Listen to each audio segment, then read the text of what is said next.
Act fast with Parafast tablets. Available in all leading chemists. If symptoms persist, seek medical advice. Nearly 1 in 3 children across Kenya do not have the proper nutrition to grow.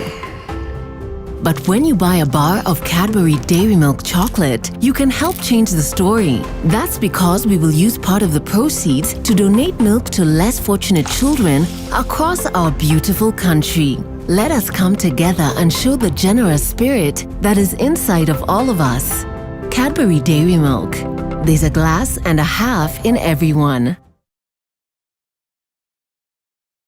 Kenyatta University, a center of academic excellence, is accepting applications for September 2020 and January 2021 intake. Your future is one click away. Applications for certificates, diplomas, undergraduate, masters and PhD programs are being accepted. Apply for full-time, part-time, institution-based programs or to our digital school. Applications closing soon. Go to applications.ku.ac.ke. Kenyatta University, transforming higher education, enhancing lives. Introducing Ndovu Home Baking Flour and Ndovu Maize Meal, now in an attractive new packaging. Ndovu flours are fortified with vitamins and minerals to provide wholesome goodness for the whole family. Milled from a blend of the finest wheat, Ndovu all-purpose flour makes the most delicious chapatis, mandazis and all other pastries. Ndovu is readily available at your nearest shop. Ndovu Tosha. Cabling tips. Use cables from a reputable manufacturer made from 99.99% pure copper and the best insulation. Use a certified installer. Scratch to verify and authenticate your cables. We manufacture an extensive range of power cables for applications in domestic and industrial wiring. Our work speaks for itself. Get in touch. Let's talk cables. Kumbuka, wire si wire. East African Cables, connecting lives. Sona moja imetengenezwa kwa njia spesheli ili kupambana na maumivu kwa haraka. Sona moja ina aspirin kama kiungo. Sona moja, kitulizo kamili. Maumivu yakizidi, pata ushauri wa daktari.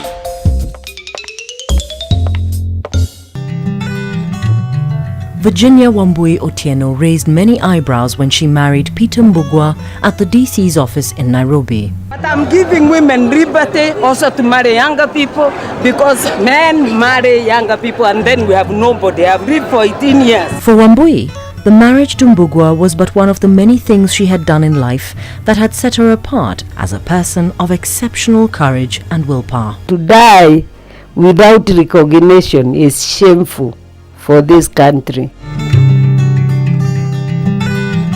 Amani Ridge, the place of peace, is taking shape. The Solomonic Gate is complete. The stone perimeter wall is complete, and the title deeds for every plot. Call us today on 0790 300 300.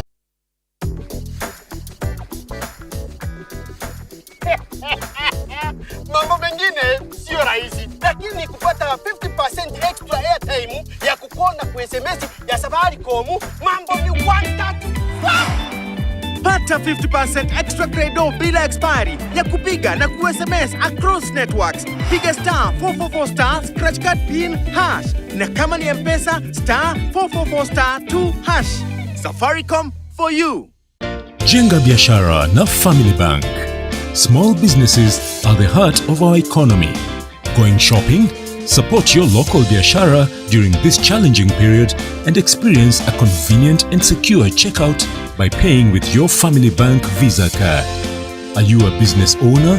Sign up today to accept fast, easy and secure payments through Visa.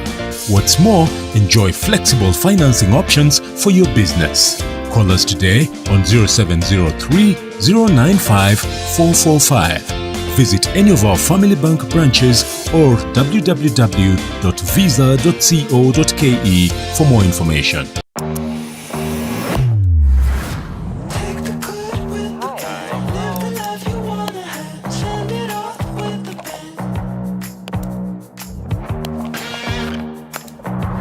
Looking really good.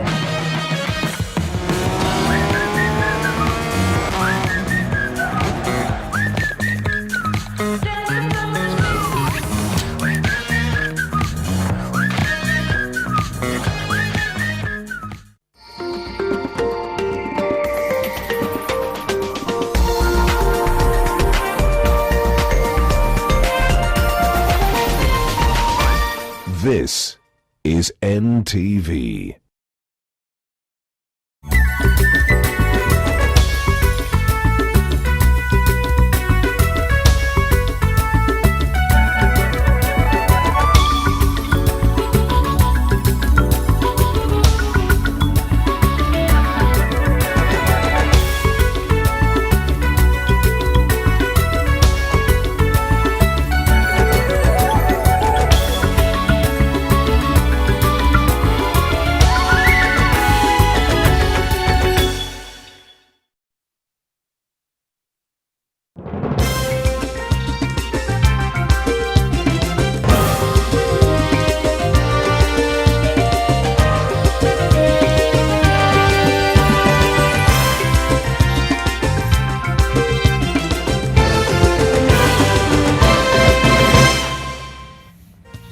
Na waziri wa afya Mutahi Kagwe akiwa mbele ya kamati ya bunge la kitaifa kuhusu afya amekiri kuna wafanyabiashara walaghai ambao wamekuwa wakifaidika kimagendo kupitia taasisi ya usambazaji wa dawa na vifaa vya matibabu humu nchini KEMSA. Haya yanajiri siku moja baada ya taarifa ya upekuzi ya NTV iliyofichua ulaghai katika taasisi hiyo ya KEMSA.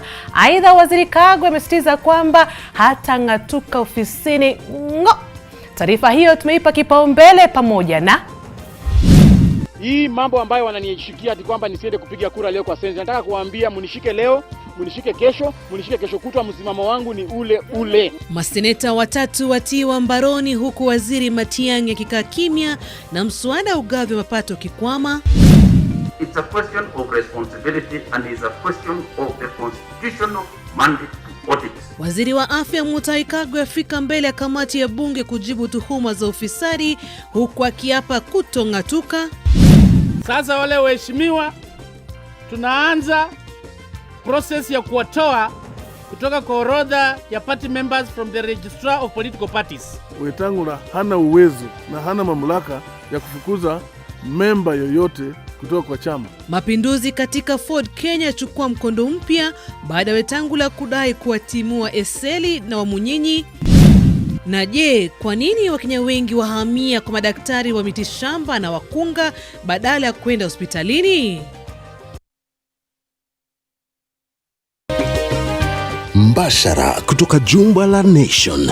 Hii ni NTV Jioni na Ngoiri.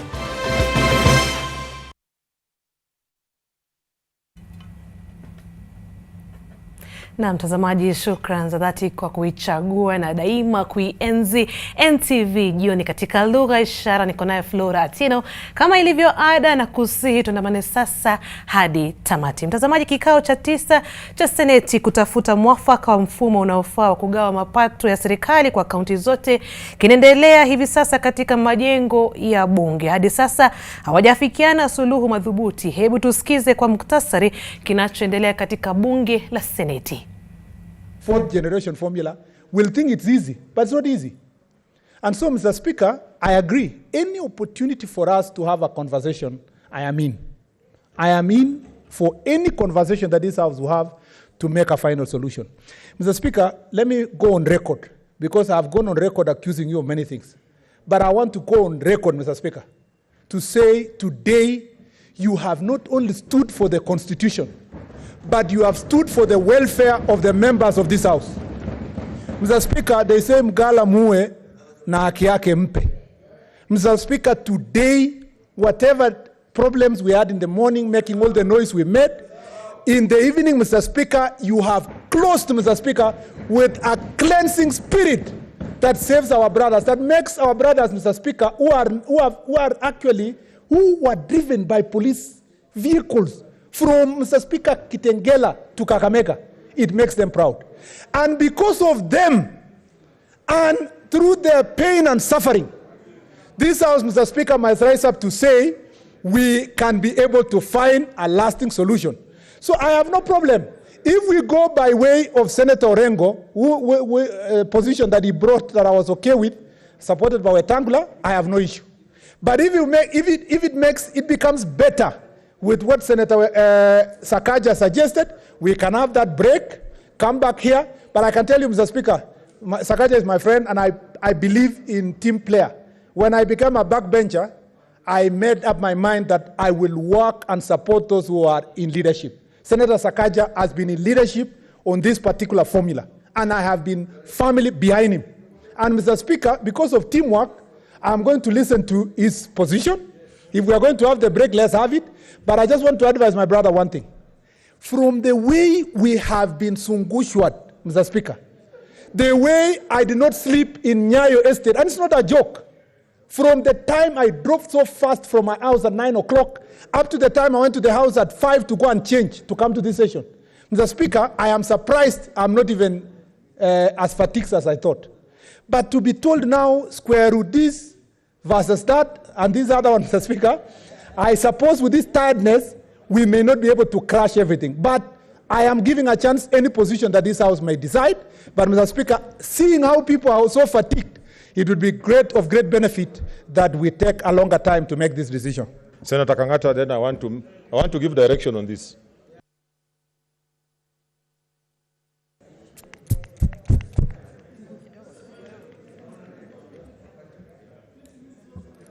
Thank you, Mr. Speaker, sir. Mr. Speaker, sir, in the entire debate on this issue, we have been on different sides with my brother and very good friend Sakaja, Honorable Sakaja Senator. But today, I stand to support his very good advice. We take a 15 minutes break. I will be urging members that we sit here, we discuss, then we see whether we can come up with za baadhi ya maseneta kutaka kuhairisha mjadala kuhusiana na mfumo utakaotumika kugawa fedha za serikali za kaunti kama njia ya kupinga kukamatwa kwa maseneta watatu zimetibuka tena. Hii ni baada ya mirengo miwili pinzani ya maseneta kupata kura 29 kila upande na kufanya mjadala huo kushindwa kwa mujibu wa sheria za bunge. Hapo awali kulikuwa na mjadala mkali kuhusiana na kukamatwa kwa maseneta watatu. Mwendo wa asubuhi kikao maalum cha bunge la seneti kilichacha mjadala mkali baada ya baadhi ya maseneta kutaka mjadala kuhusu mfumo wa kugawia serikali za kaunti fedha usimamishwe hadi pale maseneta watatu waliokamatwa na majasusi wangeachiliwa. We must tell the President Uhuru Kenyatta that we will not allow this sort of thing cannot happen in Kenya. In 2020, Senator Lelegwe, who has informed me that he has been sandwiched by police officers, they have blindfolded him, he cannot even tell me why he's being taken to. As we sit here to debate. This morning, I have seen the exact same vehicle that I said had been trailing me, the Isuzu D-Max, outside Senator Langat's house. The exact same vehicle. We are facing an assault on the constitutional order of this republic. Mr. Speaker, the integrity and the independence of Parliament is, Mr. Speaker, on trial. Ilimlazimu Spika Ken Lusaka kuahirisha kikao hicho cha asubuhi kwa muda na kuagiza kamati ya bunge hilo inayoshughulikia mashauri ya usalama kufuatilia suala la kushikwa kwa watatu hao na kuagiza waziri wa usalama Fred Matiang'i kufika mbele yao kabla ya kutoa ripoti yao kwa bunge hilo mwendo wa adhuhuri. Lakini waliporudi kamati lidai kuwa waziri wa usalama Fred Matiang'i yuko likizoni. Mr. Speaker, it cannot be by coincidence that the three senators who have been held incommunicado belong to a certain persuasion on the matter of the division of revenue among the 47 counties. It cannot, Mr. Speaker, be a coincidence. Mr. Speaker, what is happening today, and I will say it as it is an attempt, a very archaic attempt, to rig the vote before it is taken. When Mr. Speaker, they are arrested on their way to Parliament, is telling Kenyans as a people, you people have no authority, you people have no voice. Lakini juhudi zao za kutaka mjadala kuhusu mfumo wa kugawa fedha kwa serikali za kaunti uahirishwe zilitibuka. Hatua hiyo imetoa nafasi kwa mabadiliko yaliyowasilishwa na Seneta Petronila Were pia kujadiliwa. Mapendekezo ya Were yanataka kuongeza fedha zilizotengewa kaunti hadi shilingi bilioni 348 na kutaka kwa sasa mfumo uliopo utumike kugawa shilingi bilioni 316.5 kwa serikali za kaunti hadi pale serikali itakapoweza kutengea kaunti shilingi bilioni 348. Kwa sasa kikao cha bunge bado kinaendelea hadi watakapomaliza kujadili mapendekezo hayo. Vincent Oduor, NTV. Na sasa tuangazie taarifa kuhusu janga la corona. Ni kwamba waziri wa afya Mutahi Kagwe leo amefika mbele ya kamati ya bunge inayoshughulikia masuala ya afya, ambapo alikuwa na wakati mgumu kujieleza kuhusiana na madai ya ubadhirifu wa mabilioni ya pesa zilizotengewa janga la COVID-19, hasa katika taasisi ya uagizaji na usambazaji vifaa vya matibabu na dawa humu nchini KEMSA. Anavyosimulia mwanahabari wetu Seth Olale, kamati hiyo ya bunge inamlaumu waziri Kagwe kwa kutowachukulia hatua maafisa wakuu katika KEMSA ambao wanadaiwa kuhusika na ufisadi, ambapo mabilioni ya pesa za umma yameporwa. Siku moja baada ya upekuzi wa NTV kuangazia ufisadi katika taasisi ya uagizaji na usambazaji dawa KEMSA, waziri wa afya Mutahi Kagwe alifika mbele ya kamati ya bunge inayoshughulikia masuala ya afya alipothibitisha kwamba kuna watu binafsi ambao wanajinufaisha kwa kufanya biashara na KEMSA. These are people who have got their own individual interests. And there are people, Mr. Chairman, I think you would be burying our heads to the ground like the proverbial ostrich if we pretended that they are not there. Because they are individuals also. Individuals of their personal interest in this form. In the form that some people trade with the KEMSA and may or may not be getting the kind of deals that they are looking for. There are individuals, Mr. Chairman, whose companies directly or indirectly operate at KEMSA, and it is a fact of life, and it is a factor in chapter 6, is against chapter 6, and it is a fact. Hata hivyo, waziri Kagwe alishtumiwa vikali na kamati hiyo kwa madai ya kukosa kuchukua hatua mwafaka ili kukomesha wizi wa mabilioni ya pesa za umma katika KEMSA. That showed that there was a massive theft of public funds. So maybe that is what he should table and tell us. We did our own internal audit, our own internal investigations, and based on these we found that the KEMSA boss could not give an account of the money that were given him. It is based on that investigation, internal investigation, that we called them multi-agencies, investigative arms of government, to come and do that. I believe it was not just from the bruise that he said, Kamatao, Shikao. It's a question of responsibility, and it's a question of the constitutional mandate to audit. The constitutional mandate to audit any document, any expenditure of money in this country is purely on two institutions. Upekuzi wa NTV ulionyesha hadharani jinsi wasimamizi wakuu wa KEMSA wanadaiwa kuiba barakoa ambazo zilikuwa zimetolewa kwa serikali kutokana na udhamini wa wakfu wa Jack Ma. The Ministry of Health does not micromanage institutions. Let us also be clear. We don't micromanage. We don't micromanage the board. We don't micromanage Moi. We don't micromanage Kenyatta National Hospital. Otherwise it would be impossible. Tayari afisa mkuu mtendaji wa KEMSA Jona Manjari pamoja na wakurugenzi wenzake Eliud Muridhi na Charles Jume wamelazimika kuondoka kutoa nafasi ya uchunguzi. Huku visa vya maambukizi vikizidi kuongezeka, Wizara ya Afya imesema kwamba itahitaji udhamini zaidi ili kukabiliana na janga la corona.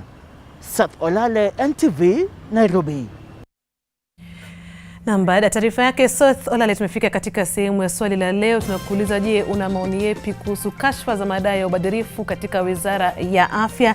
Je, una maoni yepi kuhusu kashfa za madai ya ubadhirifu katika Wizara ya Afya? Sema nasi kupitia mitandao ya kijamii Facebook, Twitter @Ngoiri official @NTV Jioni.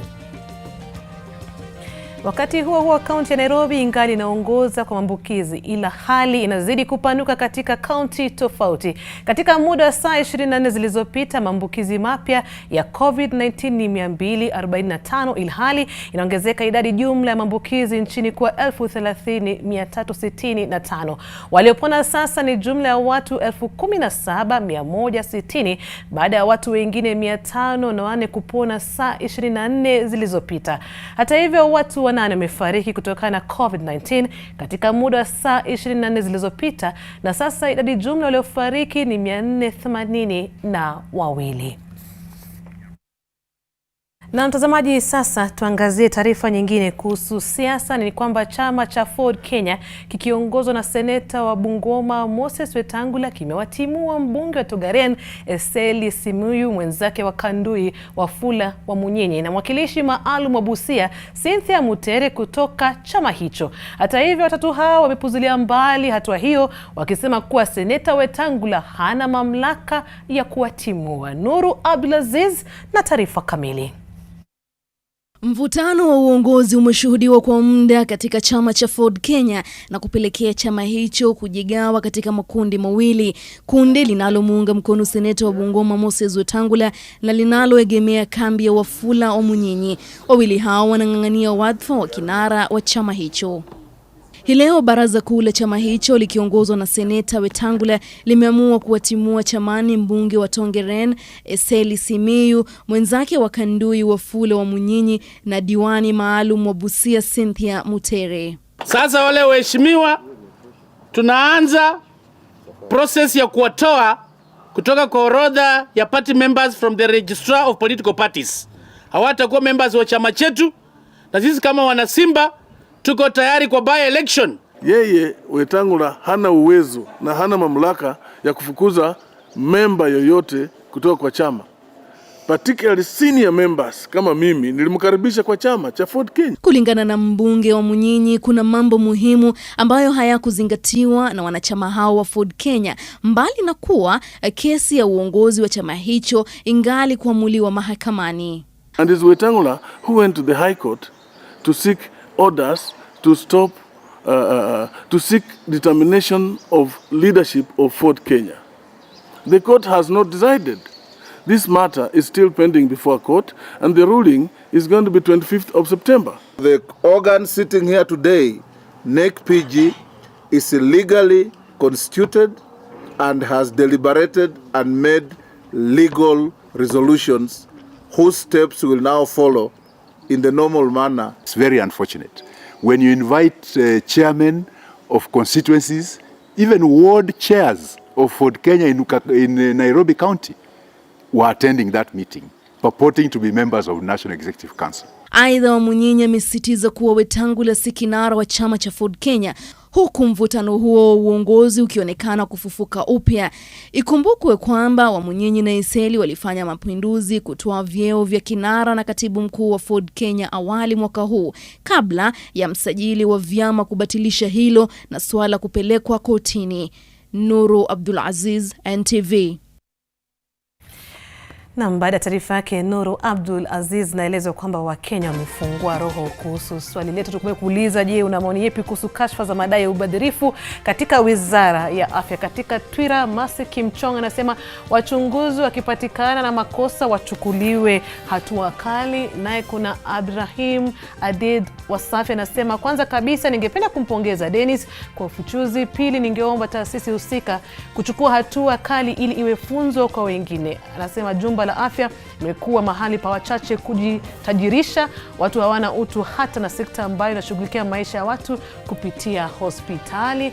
Na kuna huyu Almasu Jackson anasema serikali jitokeze na iweke wazi kuhusu kashfa hiyo, sababu inaonekana mlipa ushuru ndiye anaumia kwa kulipa madeni yanayofaidi watu fulani serikalini. Anatazama kutoka Biafra Isilina. Mwisho kabisa kabla sijapumzika, Buska Redondo anasema shida ni viongozi wakuu wanaosimamia mambo ya afya, wanapewa pesa na serikali lakini wananyanyasa wauguzi.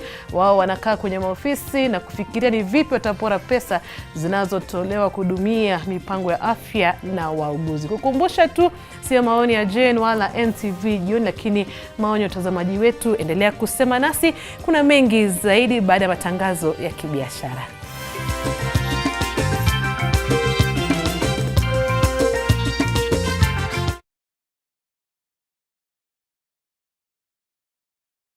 Breaking news. UniRank, a leading international higher education ranking body, ranks St. Paul's University in the first position amongst its peers. Private universities, third position overall in Kenya. Study with the best at most affordable fees for our online students during the COVID-19 season. For our continuing students, please log on to www.spu.ac.ke and pick our portal option for either distance learning or virtual learning portal for students in all other modes of study. For our new students, apply for your admissions online at www.spu.ac.ke or visit any of our campuses in Limuru, Nairobi, Nakuru or Machakos, or request for admission forms through admissions@spu.ac.ke or call 0701 079 406/7/9. Stay safe, stay at home, but keep learning. It's non-stop online studies at St. Paul's University, your university of choice. How powerful is the healing power of Vaseline? We applied Vaseline jelly to one leaf, the other we left alone. After just a few days, the difference is visible. Nothing locks in moisture better to keep skin restored. That's the healing power of Vaseline.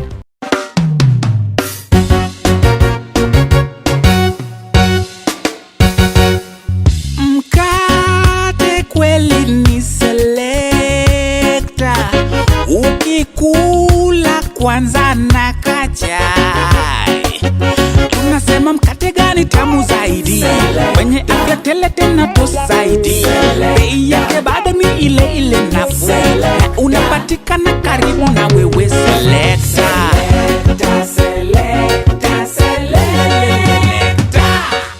Mkate ni Selecta.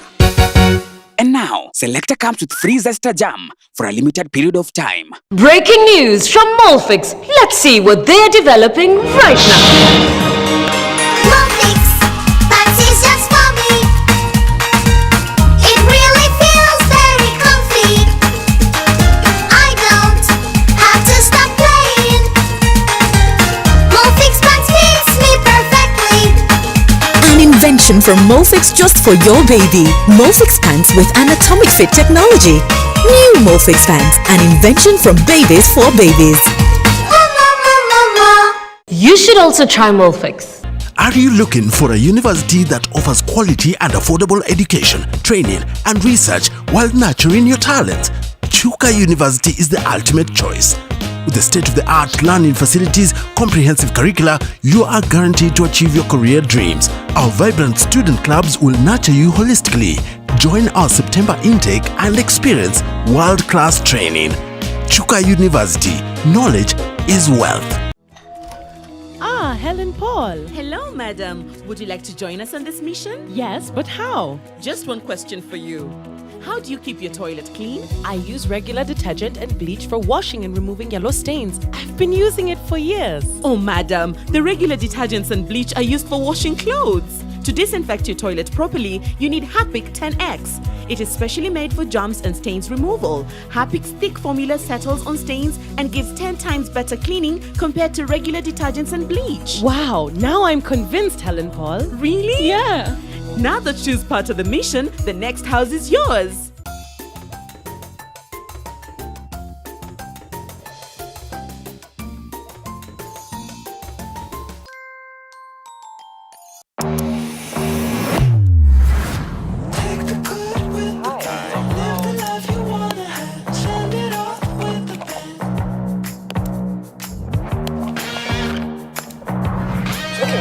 Good.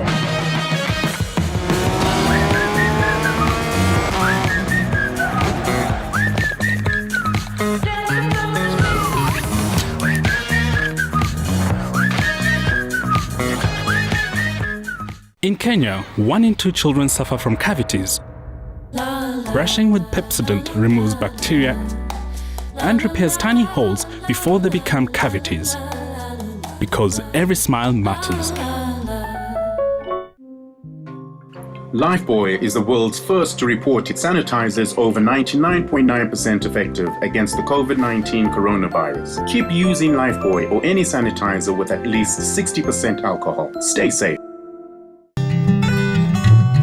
Virginia Wambui Otieno raised many eyebrows when she married Peter Mbugua at the DC's office in Nairobi. But I'm giving women liberty also to marry younger people, because men marry younger people and then we have nobody. I've lived for 18 years. For Wambui, the marriage to Mbugua was but one of the many things she had done in life that had set her apart as a person of exceptional courage and willpower. To die without recognition is shameful for this country.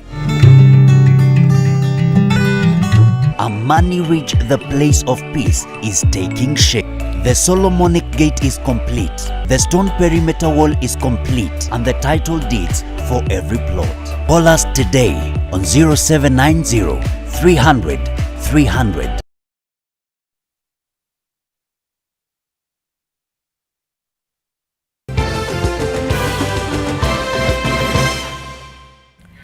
Karibu tena mpenzi mtazamaji. Familia moja katika eneo la Mukuru, kaunti ya Nairobi imefunga safari ya kurejea mashambani baada ya kulemewa na makali ya jiji. Kwa miezi sasa familia hiyo imekuwa ikiishi katika kichaka kilichoko eneo la Chang'ombe. Charity Mwangi anatueleza zaidi kuhusu maisha ambayo yanaonekana kulemea wengi baada ya uchumi kuzorota.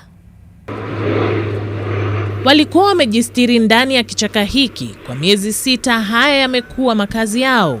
Masaibu yao yalidhihirishwa na vyombo vilivyotapakaa kila mahali, usitofautishe jikoni, sebuleni na chumba cha malazi. Walisalia hapa kwa jua na kwa mvua. Vyombo vyao vinadhihirisha uzito wa maisha yao ambayo wanataka kuondokea sasa.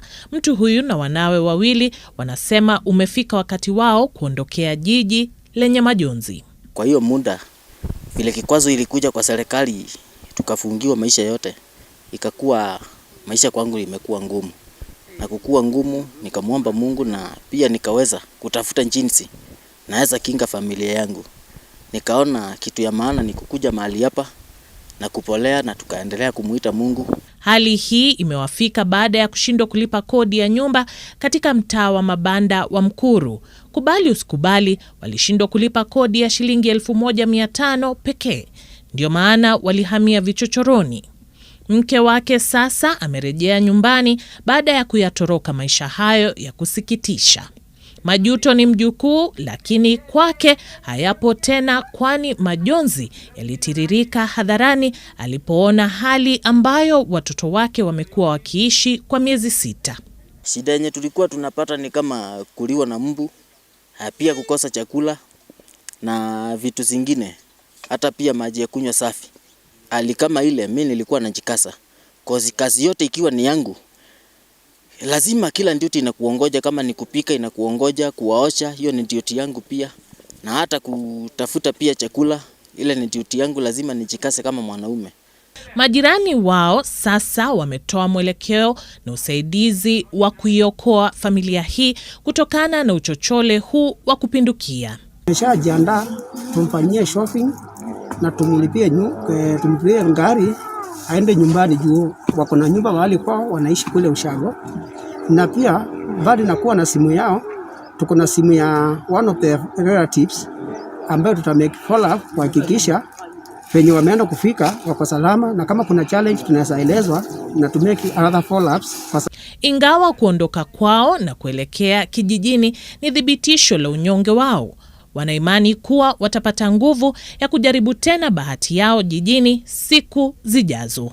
Charity Mwangi, NTV. Na tunatumai kwamba familia hii itapata usaidizi. Sasa turejelee kuhusu masuala kuhusu maseneta, na ni kwamba kulitokea kizaazaa awali leo wakati wa kukamatwa kwa seneta wa Bomet Christopher Lagat na mwenzake wa Kakamega Cleophas Malala. Wawili hao walisalia kizuizini katika nyumba zao, huku polisi wakidunga hema katika makazi yao tayari kuwatia mbaroni. Seneta wa Samburu Tumbesi Lelengwe pia alikamatwa katika mazingira ya kutatanisha. Ilikuwa ni siku ya Jumapili usiku ambao haukuwa wa kawaida kwa wabunge wanaoegemea upande wa naibu rais William Ruto, ambao walilazimika kukesha nje ya nyumba ya seneta wa Bomet Christopher Lagat huko Embakasi japo sio kwa ibada bali kwa sababu tofauti. Sababu kuu ikiwa kulinda haki yake ya kupiga kura wakati wa kikao cha kujadili mswada wa ugavi wa mapato kwa kaunti. Hapa sitoki. Lang'ata alikuwa amejifungia nyumbani kwake pale maafisa wa polisi walipowasili kumkamata, huku akiwakashifu maafisa hao wa polisi kwa kutumiwa na serikali ili kumzuia kutekeleza wajibu wake na haki yake kupitia kura yake katika bunge la Seneti. Kwa vile alikuwa na hofu kwa kutojua ambapo angepelekwa usiku wa manane, Lang'ata hatimaye aliamua kujisalimisha kwa polisi mchana, huku akiandamana na wakili wake. Hakuna mtu check. Seneta Lang'ata hakuwa peke yake katika lindi la masaibu. Mimi siingi kama sijui jina lako. Wachukue kopi ya ID na ID ya polisi ambaye anakampa. Malala pia hakutaka kutoroshwa gizani. Maseneta wenzake walijitahidi kumkinga lakini hawakufua dafu. Walisalia kuwa wafuasi wa msafara. Baadaye Lang'ata alifikishwa Bomet ambapo wafuasi wake walielezea kero yao. No questions. Waziri wa usalama Fred Matiang'i alipoulizwa kuhusu kamata hiyo, alitupa mkono wa shauri yako. Naam, ukitafakari taarifa hiyo, tumekuja tena katika upande wa pili wa studio kutenda haki. Tulikuwa tumekuuliza maoni yako kuhusu ubadhirifu katika Wizara ya Afya. Utakumbuka hiyo jana NTV ilikuletea taarifa maalum COVID-19 millionaires. Job Kinuthi anasema msitu ndio hubadilika, lakini kusema kweli nyani ni wale wale tu. Tukiamua kuchoma msitu, nyani watatoroka. Eunice Githongori anasema wenye wamenyakuwa mali ya COVID almaarufu COVID-19 millionaires, Mungu tu adili na wao kwa kuwa kesi haiwezi kuwekwa kwa sasa. Anasema hivyo. Philip Otieno anasema hakuna kitu ambacho kitawatendekea waliojinufaisha, itabaki kuwa tu habari. Na Honorable Feather anasema kulingana na maoni yangu, anasema viongozi wa sasa katika Wizara ya Afya wajiuzulu kwa kushindwa kuzitumia fedha za kukabiliana na janga hili la corona kwa njia inayostahili na kutumia kujinufaisha. Ni jambo la kusikitisha sana. Natazama kutoka Madzu huko Vihiga. Haya, endelea kusema nasi kupitia mitandao yetu ya kijamii Facebook, Twitter @Ngoiri official @NTV Jioni, na kwenda tena upande wa pili wa studio upate matangazo ya kibiashara.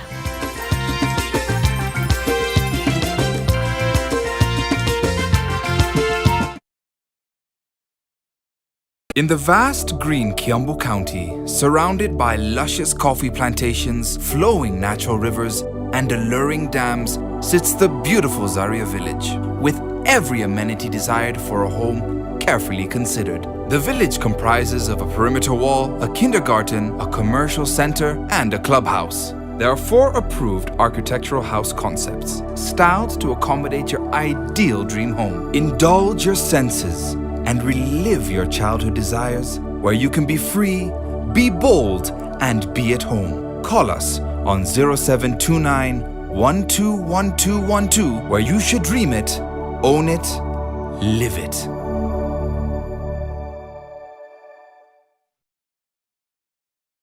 Come over. Wacha nikupikie kisha framzi.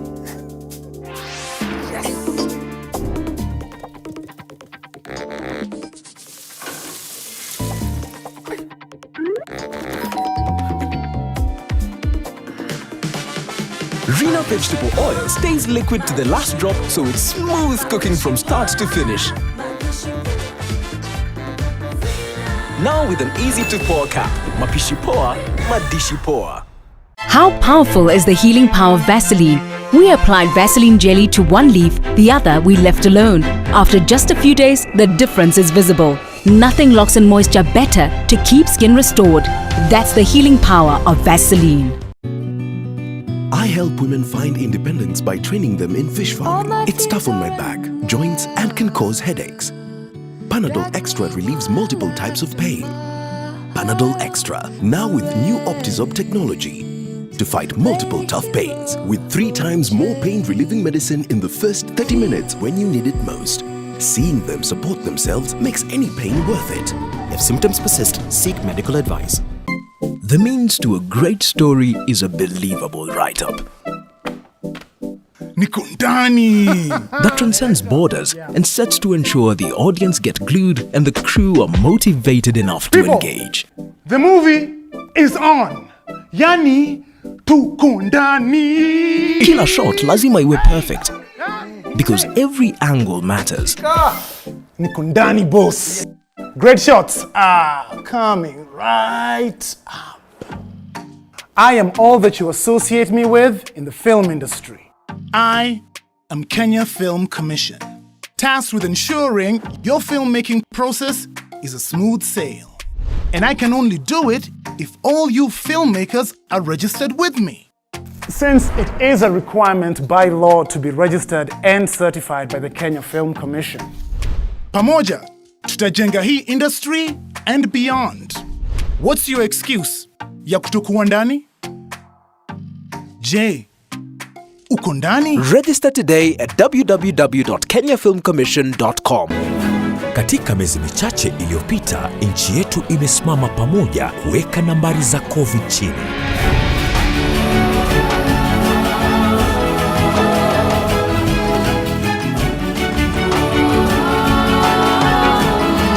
Kila siku nambari mpya hutueleza hadithi ile ile kwamba sisi hatukubali mambo tusoweza kufanya ije kati ya mambo tunaoweza. Tuendelee kusonga mbele.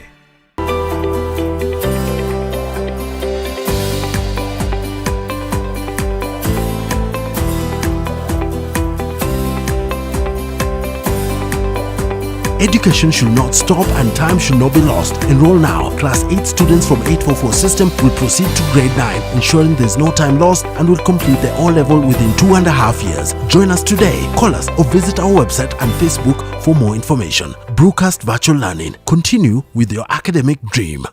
Lisa, my darling, you know that I will never forget you. But life goes on. I think the time has come to give myself another chance to be happy. My father spent 2 years locked away feeling depressed.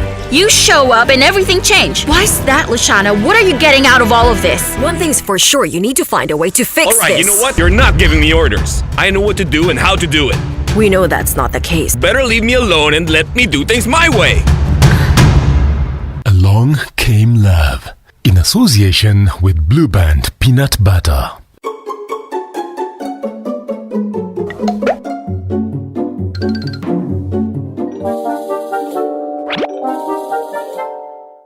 In our daily fast-paced life, pain always slows us down. And to fight pain effectively and quick, act fast with Parafast tablets. Parafast contains paracetamol, which relieves pain and fever. Put a tablet of Parafast in a half-full glass of water, let it dissolve and drink the solution. Parafast has a pleasant orange flavor. Parafast gives you quick relief from headache, fever, menstrual pain, muscle pains, and backaches. Act fast with Parafast tablets. Available in all leading chemists. If symptoms persist, seek medical advice.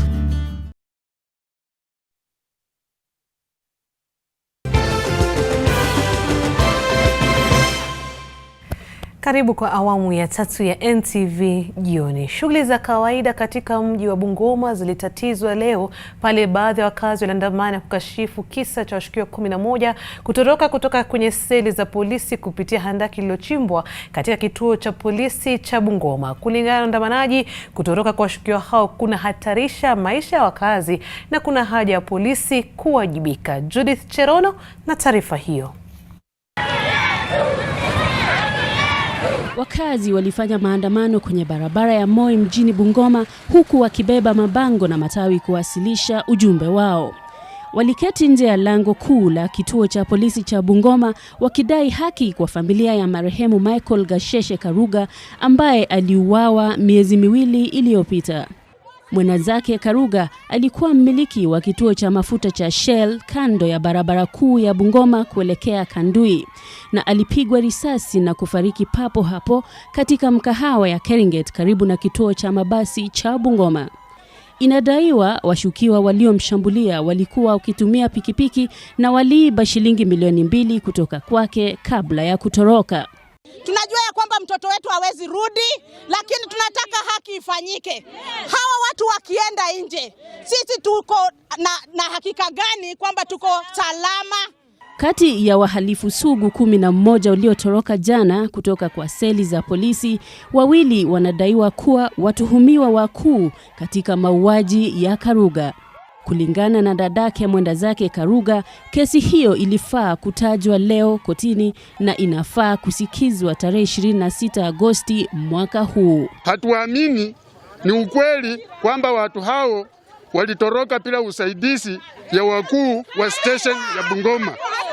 Jambo ambalo tunataka kuomba serikali ni kwamba tunataka uchunguzi wa kina. Mkiniruhusu, hii petition mumeleta, nipeane kwa wakubwa wangu na ofisi zile zote zinahusika.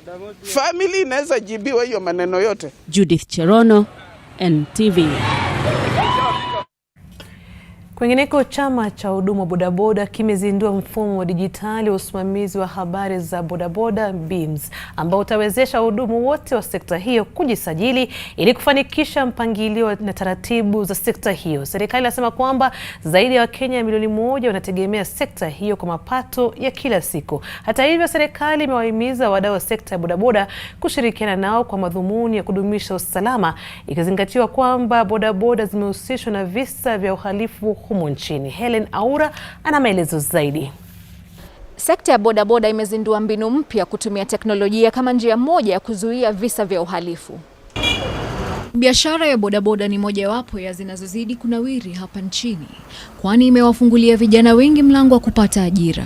Hata hivyo, sekta hii inakumbwa na changamoto kadhaa. Kwa muda mrefu tulikuwa tunasikia robberies zinatendeka, watu wa bodaboda, kitu kitendeka waone pikipiki, watu wa bodaboda. So sisi tumeamua kusema kwamba sisi ni wafanyakazi wa bodaboda na kazi yetu tunakula kutoka kwa bodaboda, na sisi ni watu genuine. Ndio maana tunataka kuregister members wetu wote across the country, tuachwe hii mambo ya blame game ya blanket, ku reduce the rate of crimes on bodaboda.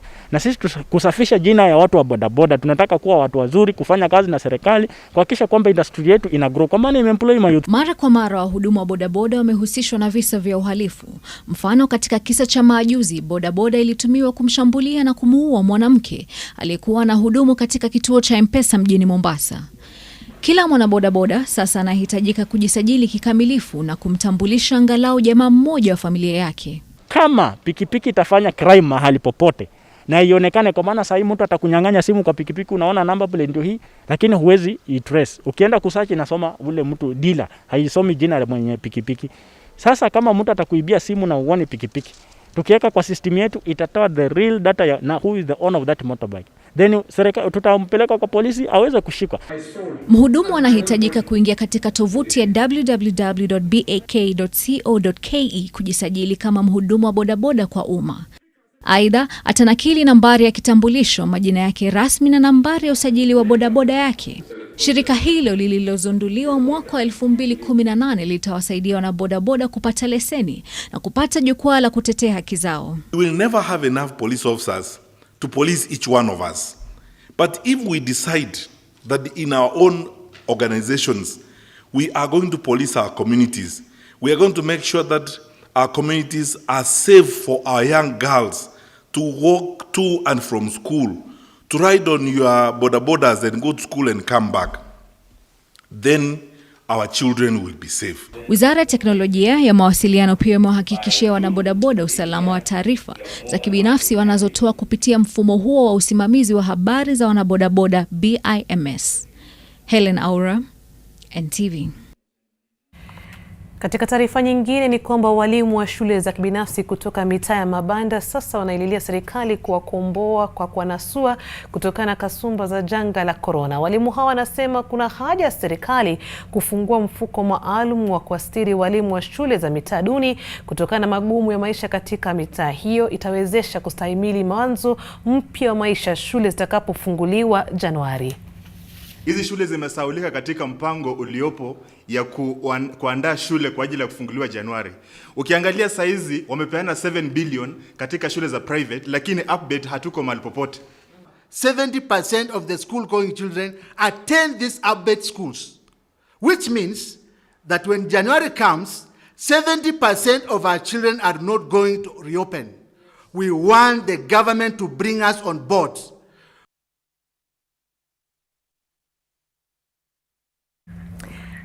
Na mtazamaji, na aliyekuwa nahodha wa Manchester City Vincent Kompany amestaafu kama mchezaji. Mengi zaidi ni baada ya muda usiokuwa mrefu katika taarifa za michezo.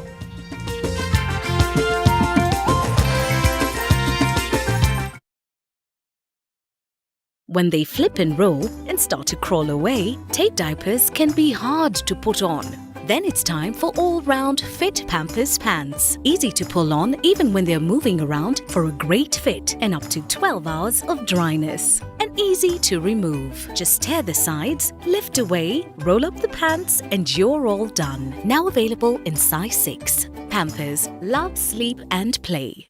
I have to admit, I didn't like Sukuma Wiki when I was growing up, but now I've created a way to make Sukuma Wiki tastier and meatier. I simply add 2 Royco beef cubes, and the end result is a rich, meaty flavor. And today, I have brought along my harshest food critics for a taste test. My kids.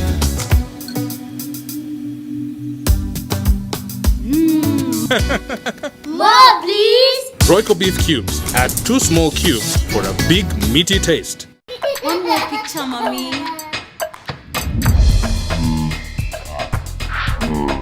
One more picture. One more picture, mama.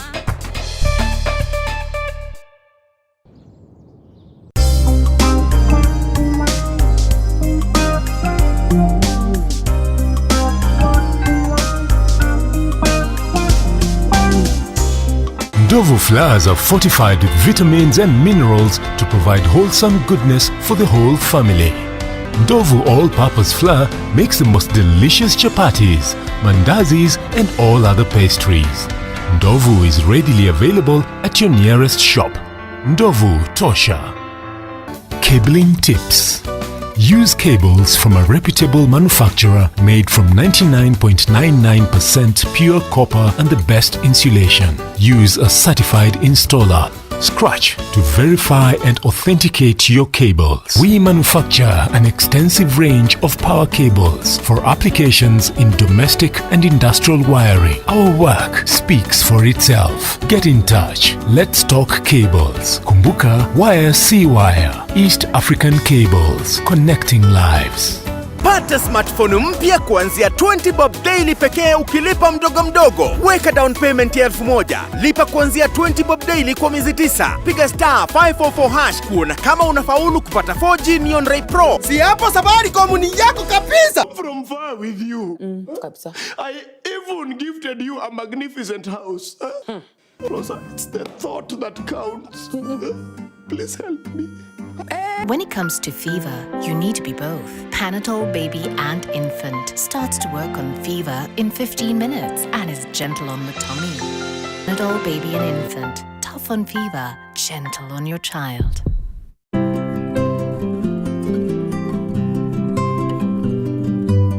My name is Dr. Rose Ramkat, the Deputy Center Leader in the Africa Center of Excellence in Phytochemicals, Textiles and Renewable Energy based at Moi University, found in Kenya. Our Center of Excellence is actually focusing on the manufacturing sector. Initially, we had only 3 programs running in the center. The center managed to now bring more programs on board, and this was through development of 3 new curriculums which have undergone accreditation by the Commission of University Education in Kenya.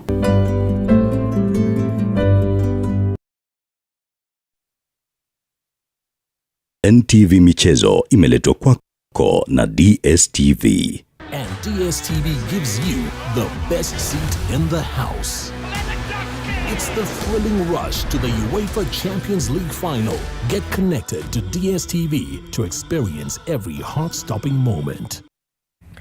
Karibu katika ulimwengu wa michezo. Hakuna shaka kwamba Kenya ndiyo kidedea cha dunia katika mbio za mita 3000 kuruka viunzi na maji. Lakini wengi wakiwemo wa Kenya hawajui mwanzo wa ubabe huu ulikuwa wapi. Katika miaka ya majuzi, utawala umekuwa Conseslus Kipruto na Ezekiel Kemboi, lakini NTV inarejelea msingi wa historia hiyo kwa kumwangazia Benjamin Kogo, mmoja wa Kenya wa kwanza kushiriki mbio hizo katika Olimpiki.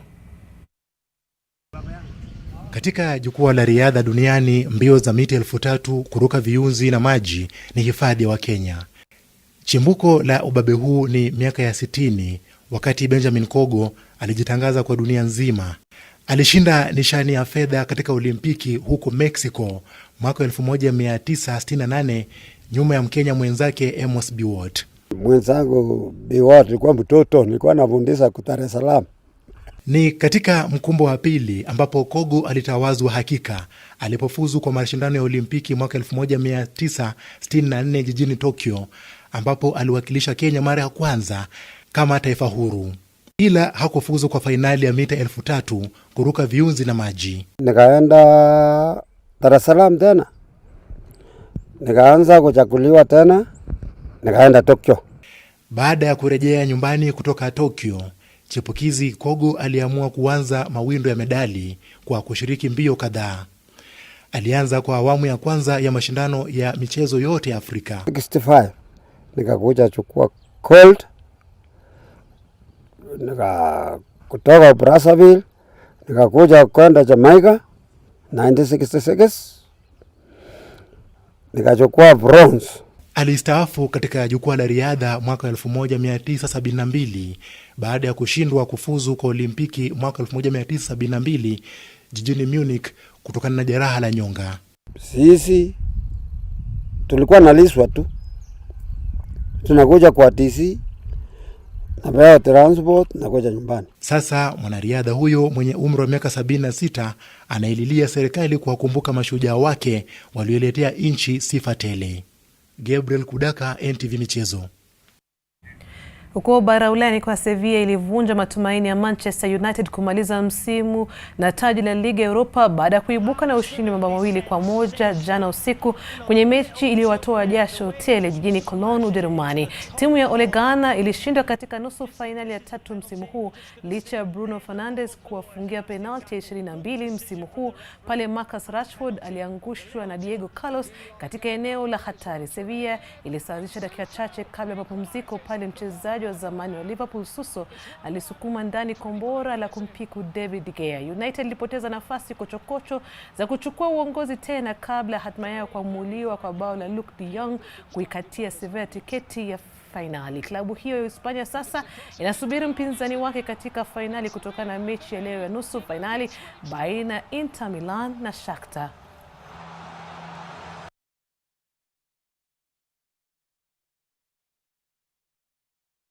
Imeletwa kwako na DSTV. And DSTV gives you the best seat in the house. It's the thrilling rush to the UEFA Champions League final. Get connected to DSTV to experience every heart-stopping moment. Ni hayo tu kutoka viwanjani. Kabla sijaondoka hapa studio nitende haki kusoma rafa 2-3 kutoka kwako kuhusu swali letu kashfa katika Wizara ya Afya. The Kenya Nurse anasema ni jambo la kuhuzunisha sana kuona viongozi wakijitajirisha ilhali wa Kenya wanaishi mwituni kama wanyama kutokana na makali ya corona, wanafaa wangatuliwe wote. Naye kuna MacArthur Kiro anasema nasubiri ama nangoja kuona serikali ya Kenya vile itashughulikia swala la wizi wa mabilioni ya fedha. C Kings anasema kama COVID tuambiwa we can get it, lakini pesa ni wao tu wanaweza get it. Kenya ina wenyewe. Ndungu Mike anasema kashfa zitakuwa forever until mmoja kamatwe na apewe kifungo gerezani ndio iwe funzo. Hivi vita vitakuwa ngumu kuvimaliza. Haya, nikimalizia katika Taifa Leo, basi ni kwamba maseneta ulivyoona siku ya leo, maseneta waangaishwa kutokana na msimamo wao kuhusu ugavi wa mapato.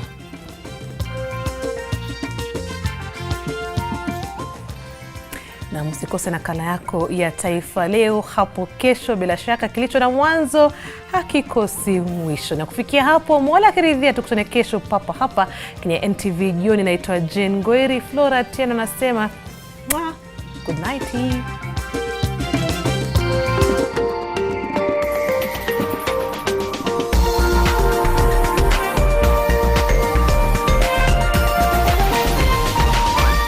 This is NTV.